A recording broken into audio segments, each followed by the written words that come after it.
YouTube, y'all? Man, today I got a really nice text message from my friend Brock. Y'all know Brock from Cartier family. His mom sent me a really nice message today, man. I want to read this one part out, this one particular part. And it was so dope. It was a beautiful text, but this one part, she really just stuck out to me, and I hope she sees this. She said in this one particular part, she said, remember, as you get closer to God, His desires and your desires come in sync. And I was like, whoa, like, and that's one of the things, like, right? But like, it's, as you like, it's one of the things that you know, but you forget, right? And like, and I got that text message and it really stuck out to me, right? So I'm reading my Bible plan for the minute, I think like an hour or two goes by, and I'm reading the Bible, right? And I'm doing my Bible plan, it comes across Romans 12:2, and it says the same thing. It says, don't copy the behavior and customs of this world, but let God transform you into a new person by changing the way that you think. And I'm like, man.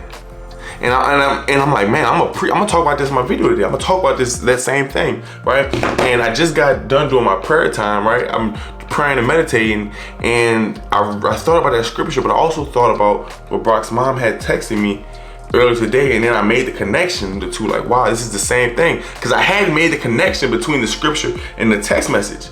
It wasn't until hours later that I had made a connection. I'm like, whoa, like, that's the same thing. I asked God to speak through me through this video, but it hit me as I was reading that. It said, like the scripture says, it said, don't copy the behavior and customs of this world, but let God transform you to a new person by changing the way that you think. And it hit me. I'm like, wow, people go their whole lives not knowing what their calling is, not knowing what they're supposed to do with their life, what their purpose, and like, people don't know that. And I'm like, or whether they're in the right career field or not. People go their whole lives without knowing. And like, and something, the crazy part is some people never find out.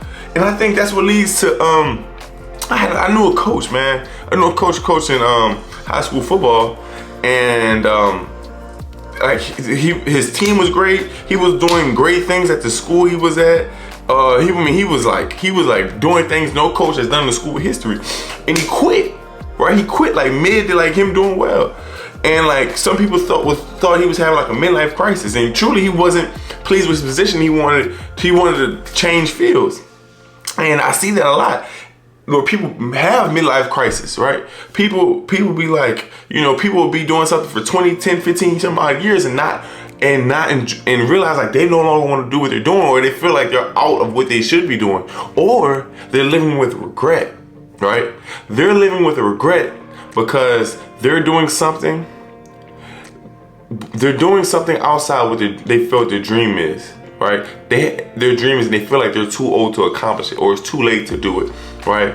Like they had a dream in them in their younger years that they never fulfilled, right? That they either never fulfilled or they didn't have the faith to do so, right? They didn't have the faith to do so, right? And they never did it, and they took the safe route, and they did a career for some odd years, so many odd years, playing it safe, right? And then they do that for so many years, and then they're like, I hate what I'm doing. Like, what am I doing with my life? I feel like a failure, right? There's that, right? People who realize that you're not in their calling. Or two, there's the people who never find their calling, or never really felt like what they should be doing, like what their purpose and their calling is, right? And I think that's so scary. And why is that? You may ask me, why is that, right? And truth be told is because, like this verse says, it says, don't copy the behaviors and customs of this world, right? And what does that mean? To copy the behaviors and customs of this world is to do what society and everyone else is doing, right? To think how the rest of the world thinks, to live how the rest of the world lives, to approach life how everybody else approaches life. But as Christians, we are not supposed to model the ways of this world, right? Because this world isn't a good place. This world isn't a godly place, right? This world doesn't view life how God tells us to view life, right? And the reason why people are not living in the reason why people are not living in their calling, right? Or never discover their calling is because they're living in the behavior and custom of this world, right? Because to do that, Because to do that, this scripture says, don't do that. And it says to let God transform you into a new person by changing the way that you think, right? It says to let God transform you into a new person, right? See, because when we're born, right, 'cause even myself, when I gave my life to Christ, I let God transform me into a new person, right? A lot of people never let God transform into a new person, right? They're still in this old version of themselves. They never gave their lives to Christ. They never seek God. And you never seek God, or you never let God transform your life, you're in this old person. And in that old person, like I was once in, I copied the behaviors and customs of this world. I approached life how everybody approached life. I thought how everyone else thought, right? And that was leading me down a destructive path, and thank God for saving me and making me into a new person. Because when I made that transition to a new person, I found my calling, right? Or let me rephrase that. Because I don't want to rephrase that. I not found my calling, but I began to start searching for my calling, right? Because it said when you let God transform me to a new person, in order for me to find my calling, I gotta ask someone who truly knows it. If I need to find out my calling, I need to ask the person who made me, who created me in a way, who truly knows my calling. Because he created me for this calling. He knew me in my mother's womb, so he knew my talents, my gifts and abilities. He knew them. Why? Because he's the one who made me for this calling. But in order for me to find out this calling, for me to find out this person, I had to let him transform me into a new person, right? Because when he transforms us into a new person, right, when you get to seek him, when you get to try to learn more God, when you get to learn more God, once you get more of God, how can I say this? The more and more I seek God, the more God will seek you, right? So the more God I try to get, the more God that will be within me, right? And there's me and then there's God. And the more I try to get of him, the more and more will come like this, right? And the more, like what Brock's mom texted me, the more and more I seek him, and the more that he seeks me, will become one, right? Now I have him within me, and how he thinks and how he views life, how he approaches things is now within me, right? So now his thoughts become my thoughts, and I don't copy the behaviors and customs of this world, right? So when I go to seek out my passions and when I try to see my passion, my purpose, and my calling, whatever his passions and purpose and callings are for me, now whatever that plan was, I now have that within me, and now his thoughts are my thoughts, and his desires and my desires are now aligning, which are now my desires, and now I'm pursuing that, right? Because before I was saved, my desires was totally different from what I wanted to do. Totally different from 2-3 years ago before I came out to Christ. It was totally different from how it is now. How I view life now is totally different from how I view life then, right? I would look at my old self and I'd be like, man, like, Ross, you really was a plump fool. Like, you was really an idiot, right? But the more I let God within me, right, that's when things started changing. I never saw myself making these videos, right?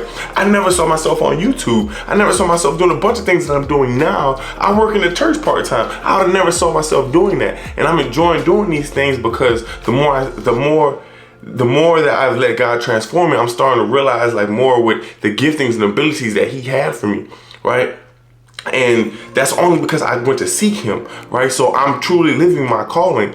And by me living my calling, that gives me peace and joy. And I love what I get to do, right? I won't have a midlife crisis years down the line because I feel like I'm not doing what I want to do. No, that gives me that. No, I'm enjoying what I'm doing, right? And even so, like a lot of people aren't happy with what they're doing in life because they're doing something they were never called to do. A lot of people are doing things, you know what I'm saying, pursuing careers or in livings things that they don't enjoy doing, and they wonder why, because you were never called to do that. See, you have giftings and talents and abilities that was never meant for that, and God gives us all different gifts and abilities, right? But the whole trick is to find out what they are, right? God gives us different gifts, right? And it's true to find out what they are. And I wanted to make a difference. Like, there's a difference between a gift and a talent, right? Like, my gift is not my talent. Does that make sense? Now, you can be talented at something, but your gift can be solely something different. I'm gonna use an example. Okay, let's say me, for example. I was talented in the sport of football, but that wasn't my gift. That wasn't God's gift for me. No, I was something I was talented in, right? And I did that for that that season of my life, but now like my gift is something totally different. Whatever that gift may be, I'm still trying to find that, right? But I'm saying that to say, and I'm gonna wrap this whole video up with saying this: if you wanna know your gifting, your purpose, your calling in life, you must let go of your old life and let God transform you into a new person. And how do you let God transform you into a new person? It's giving your life to Him and saying, you know what? I'm gonna see God. I'm gonna see God daily. I'm gonna get to know God. I'm gonna build a relationship with God. And the more you do that, the more you get to know Him, the more and more of Him will be inside of you, and then His thoughts will become your thoughts, and you will live out His plan for your life. Man, I love you, and I really hope this video helped out.